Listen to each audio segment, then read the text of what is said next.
اگر ان کی رضا حاصل ہے تو پھر عذاب اور دکھ بھی کچھ بگاڑنے کی چیز نہیں سمجھے جا سکتے ہیں، اور اگر وہ ناراض ہیں اور وہ خفا ہیں اور وہ دور ہیں تو پھر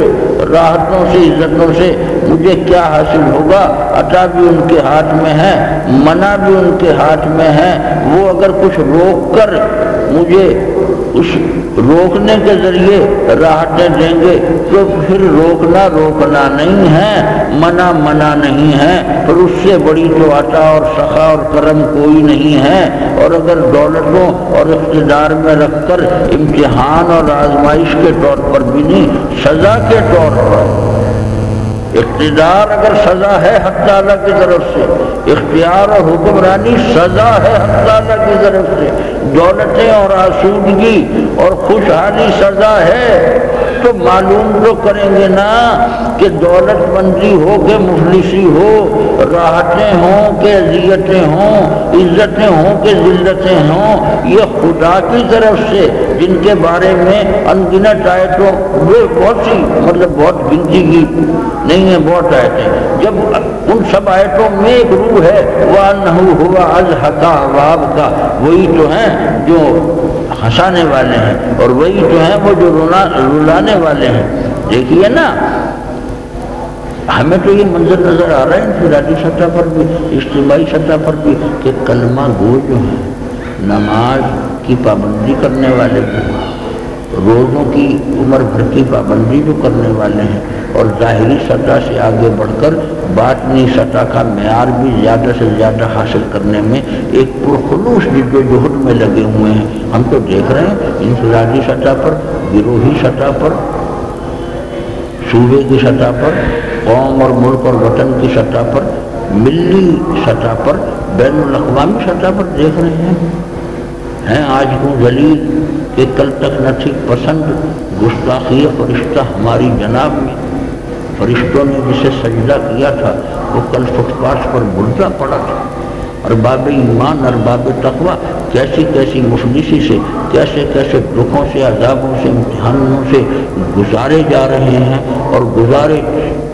گزارتے چلے جانے کا عمل ایک طویل سے طویل عمل ہو گیا، رکنے میں نہیں آتا، شدید سے شدید ہو گیا، شدتوں کا جانو تو کیا، شدتوں کا بڑھتے چلے جانے ہی کا منظر نظر آ رہا ہے کہ محبوب ذلیل ہیں۔ ایمان پر محبوب ہونا تھا، تقوی پر محبوب ہونا تھا جی، لیکن محبوب کیا مغلوب ہونا نظر آ رہا ہے، نہ محبوب ذلیل ہے، کافر محبوب ہو رہے ہیں نہ جی۔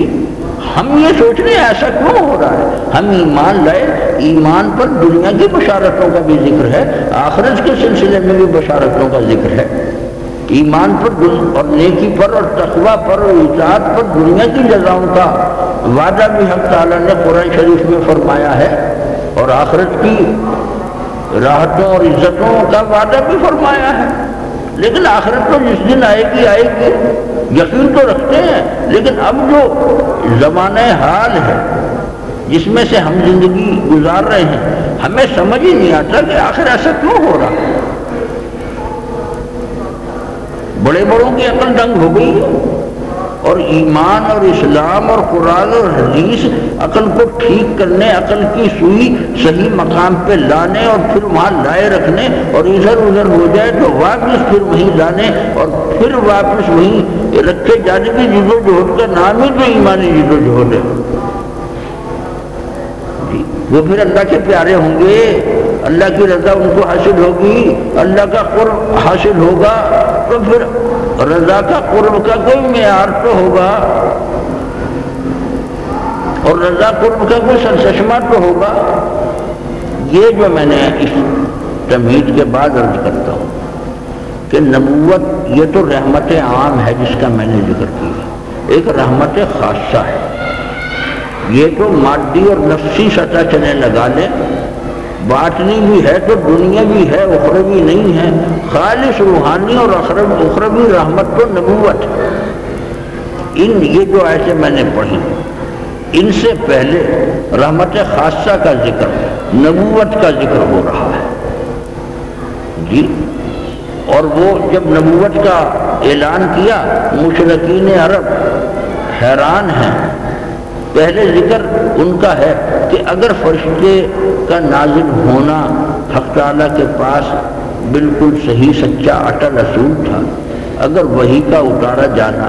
آخری کتاب کا اتارا جانا ہی تھا، یہ بھی فیصلہ تھا کہ مکہ اور طائف ہی کہ کسی شخصیت پر وحی آئے اور اسے نبوت کے لیے منتخب کیا جائے، تو مکہ طائف کے کسی بڑے سردار، کسی صاحب اختیار، کسی صاحب تمول، کسی سٹیٹس وجہت رکھنے والے پر اتارتے، ان کا یہ معیار ہے۔ اور اگر ہمارا بھی وہی معیار ہے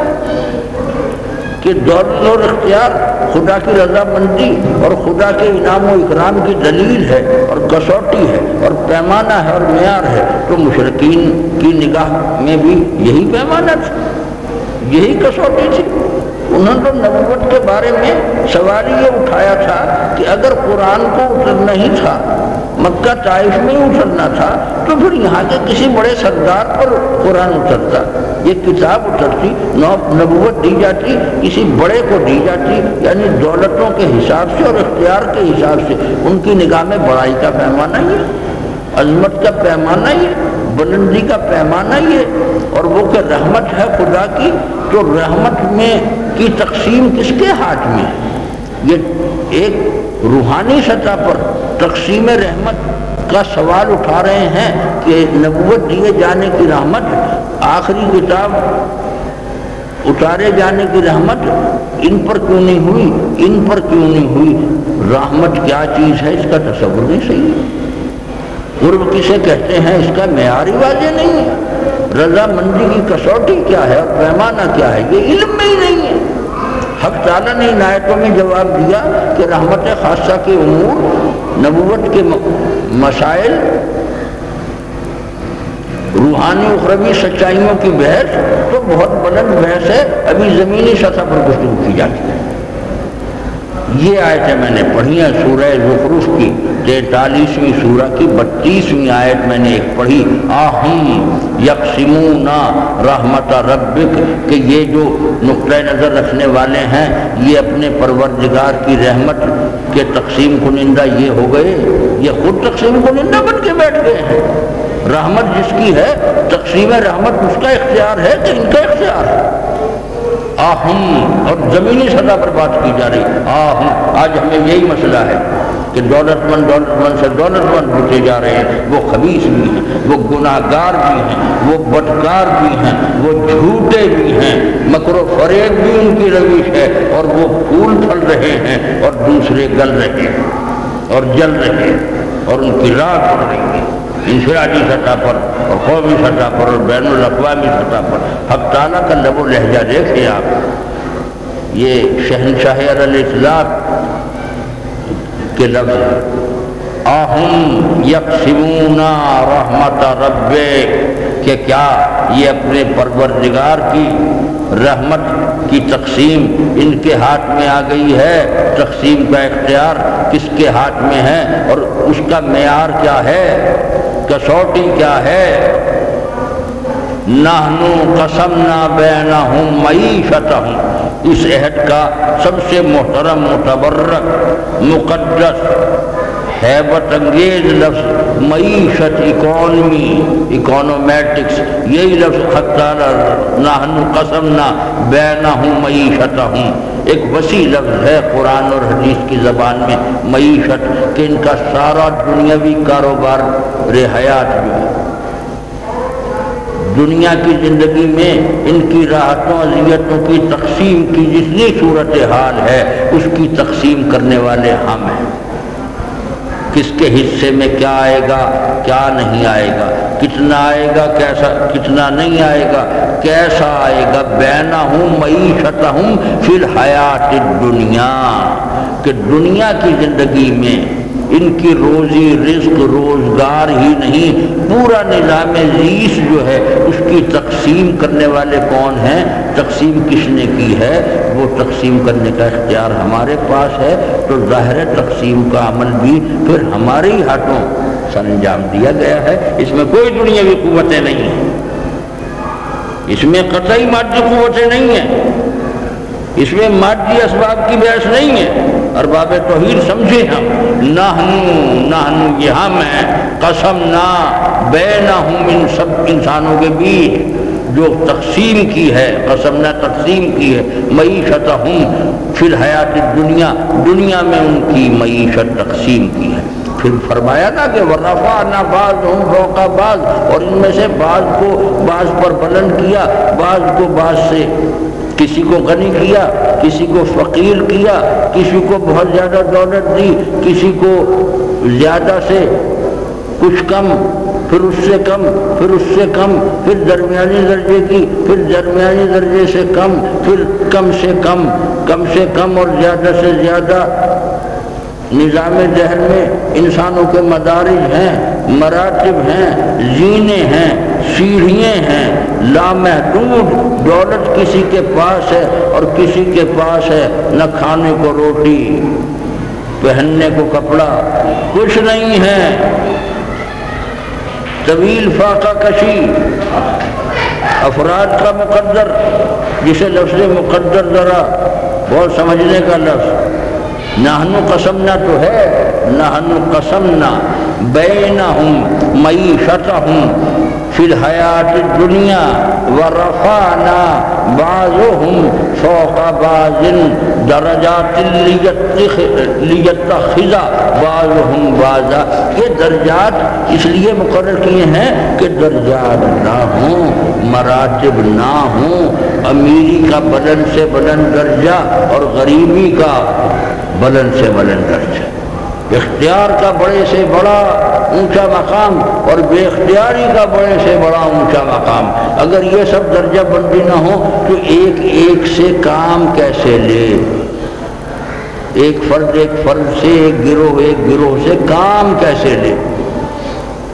کاموں کی باہمی ترتیب اور تنظیم کیسے عمل میں آئے؟ اور وہ عمل میں نہیں آئے تو سارا کام موجود کیسے کیا جائے، اور موجود کیے جانے کے بعد وہ کام چلتا کیسے رہے؟ یہ مارکسی شعور والے مساوات مارکس یا مساوات محمدی کی بات کرنے والے کہ اختیار مساوی ہو جائیں، وسائل مساوی ہو جائیں، حق تعالیٰ بھی کوئی علم معاشیات، علم اقتصادیات لکھ رہے ہیں، آہم یقسمون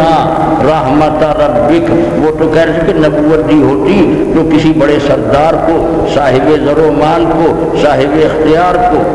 دی ہوتی کہ تقسیم رحمت کرنے والا کون ہے؟ وہ ذات، وہ تو میں ہوں نا۔ اور یہ روحانی مدارج کی بات تو پھر کریں گے، مادی، زمینی، ارضی، معیشی جو مختلف شعبوں میں مدارج ہیں، سیاسی شعبوں میں اور معیشی اقتصادی شعبوں میں اور سماجی شعبوں میں، تمدنی تہذیبی شعبوں میں جو مدارج مراتب ہے، یہ ان کی تقسیم کہ یہ درجہ اس کے لیے اور یہ وہ درجہ اس کے لیے۔ نحن قسمنا بینہم معیشتہم فی الحیات الدنیا ورفعنا بعضهم فوق بعض۔